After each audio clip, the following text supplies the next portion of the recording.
إنا نحن نزلنا الذكر وإنا له لحافظون. Qur'onni haqiqatan biz nozil qildik va cho'qim uni qo'g'daymiz. Hurmatli o'rgangich qarindoshlar, darsimizni oxirida davomlashtiramiz. Bismillahirrohmanirrohim.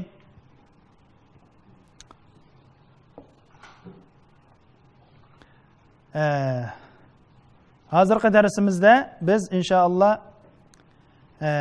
madning turlari va agashmadlar, ya'ni madning turlarini so'zlaymiz. Madning turlari. Mad deganimiz biz o'tgan darsda bir so'zlab bitib ketdik. Maddinki ma'nosi so'zash, ya'ni ziyoda qilish degan gap. Tushunarmi? Mad degan so'zash, ya'ni ziyoda qilish degan gap. Unda bo'lsa bu mad xilma-xil turlar bo'ladi buniki. Buniki inshaalloh bugun bir qancha xilini so'zlaymiz. Unda bo'lsa mad cho'ng jihatdan ikki turga bo'lindi. Mana qaranglar, mana tuvandagi jadvalga. Mad o'zining alohidaligiga qarab cho'ng ikki turga bo'lindi. Ya'ni ikki xil bo'ladi. Birinchisi asli mad. Asli mad. Ikkinchisi tarmoq mad. Ya'ni asli madni biz mad tabiiy deymiz. Ya'ni tabiiy mad desak bo'ladi. Asli mad, tabiiy mad. Ya'ni birisi tarmoq mad. Tarmoq mad. Unda bo'lsa asli mad degan qanday mad, tarmoq mad degan qanday mad, buni biz tafsili so'zlaymiz. Unda bo'lsa madni cho'ng jihatdan ikkiga bo'ldik. Asli mad va tarmoq mad. Asli mad degan qanday mad desanglar, asli mad deganimiz shu biz o'rganib o'tgan vav alif yaning o'zi shu. Ya'ni vav alif ya yolg'iz kelgan holati. Mad harfi, ya'ni biz nuhiha degan shu formulani chaqladik-ku, vav alif ya o'zi.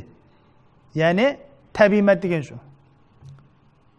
Vav alif ya asli holati tabiiy mad bo'ladi. Demak, bu tabiiy madni tabiiy mad holatidan chiqarib tarmoq madga o'zgartirib yozgan ikki narsa bor.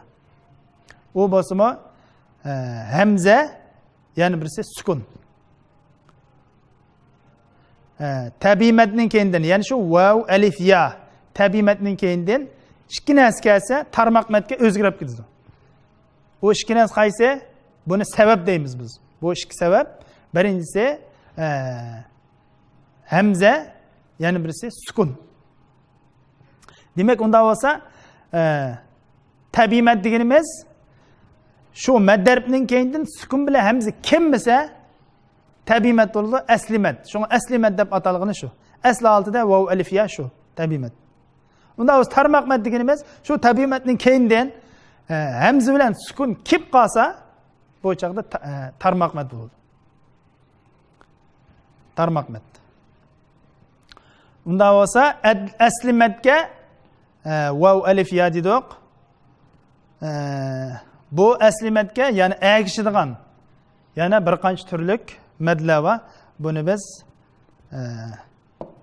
tafsili so'zlaymiz.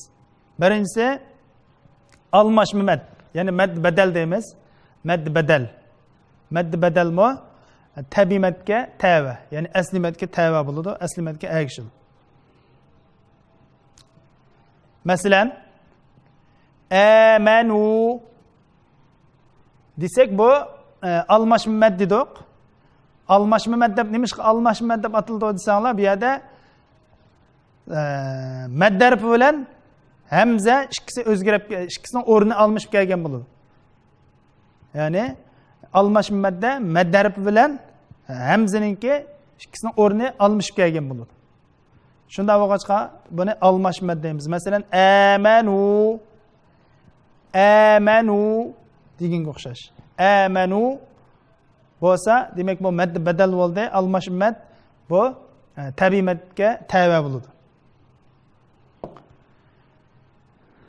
Utu desak, mana misol qarasak, mana utu desak mo vav keldi. demak vovni oldi hamza keldi. Demak bu yerda u tu desak bu yerda mad badal bo'ladi, mad badal tabiiy madga tava bo'ldi. İkincisi mad ivab, ya'ni tegishmad. Tegishmad qanday bo'ldi desanglar, bu qo's zabar. Qo's zabarda to'xtagan madni, ya'ni qo's zabarda to'xtagan chaqda shakllangan madni biz tegishmad deymiz. Tegishma. Masalan, ma'a desak, mana misol qarasak, bina'a aslisi bina'an, mayada qo's zabar bor. Shunaqmi? Qo's zabar. Qo's zabarda biz to'xtagan chaqimizda bina'an emas, bina'a deb shunda to'xtaymiz. Shunga mushadiki bina'a deb mushadiki shakllangan madni biz nima deymiz? Tegish mad deymiz. Demak, bu madmo tabiiy mad bo'ladi, tabiiy madga ergishadi. Yana bir misoli ma'a desak, mushada hamza yana qo's zabar keldi. Mushada to'xtagan chaqimizda biz yana ashada tegishmat shakllandi. Hudan aslisi hudan qo's zabar. Ya'ni do zabar deymiz-ku, hudan. Bu yerda to'xtagan chaqimizda bu kalimada huda deymiz. Bu yerda o'xshashlar mad iwad, ya'ni tegishmat shakllandi. Ya'ni tegishmat o'xshashlar tabiiy madga o'xshash bo'ladi. Tabiiy madga ergishadi deymiz.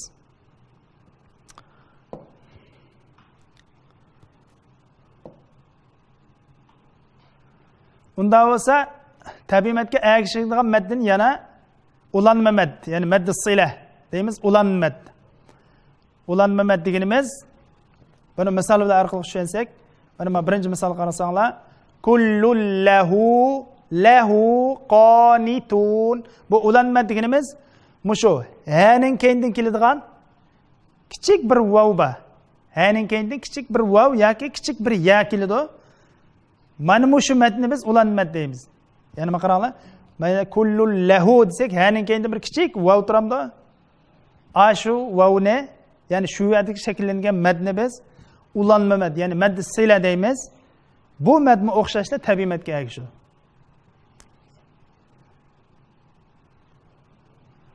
Demak, mayada kullul lahu degandagi mushadika hu degan madni shikirkat so'zaymiz.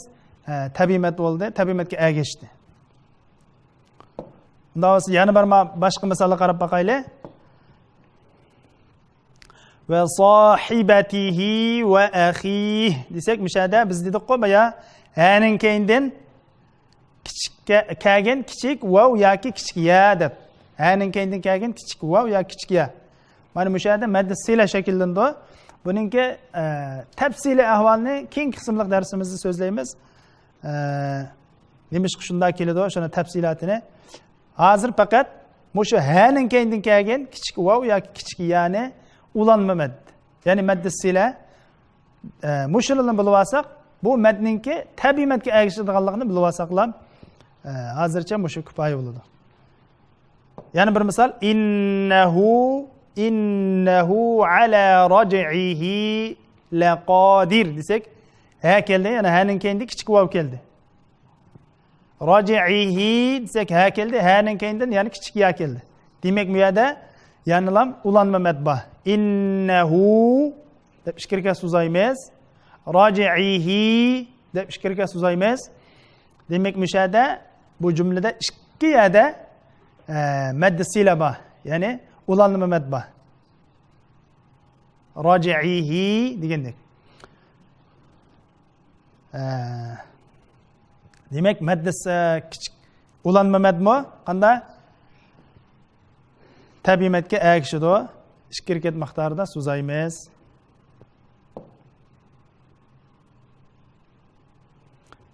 Unda bo'lsa, bu turaqlashmad, mad tamkin deymiz, turaqlashmad. Bu madni o'xshashlar shikirkat so'zaymiz. Bu o'xshashdan tabiiy madga ergishadi. Shikirkat so'zaymiz, tabiiy madga ergishadi. Bu faqat ikki ya yoki ikki vav ninki oqimoqqa kelishini shakllangan mad. Ya'ni turaqlashma mad degan qanday mad desanglar, ikki vav yoki ikki yaning oqaq kelishidan shakllangan mad. Masalan, huyitum desak, mishada mana qaranglar, ikki ya bo'lmaydi. Huyitum. Yi ya bilan ya keldi. Ikki yada bir kelishida bunda bir mad shakllandi. Mush madni biz maddi tamkin, ya'ni turaqlash mad deymiz. Bu madni o'xshash kirga so'zaymi tabiiy madga ergishadi. Ya'ni tabiiy madning qatoridan bo'ladi. Ya'ni bir misoli wan nabiyina desak ikki ya keyin keldi. Qalu wa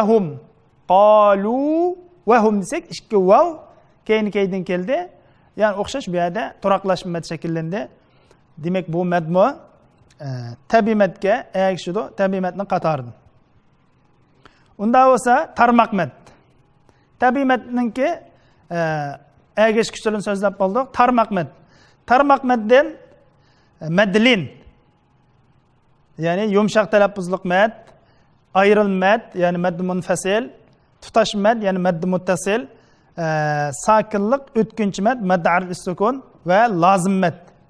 Qatorliq mushuna madlar bor. İnşallah bu madni tafsili ahvolini keyingi darslarimizda tafsili bayon qilamiz inshaalloh. Darsimiz oxirlashdi. Keyingi darslarimizda ko'rishamiz. Assalomu alaykum va rahmatullohi va barakatuh.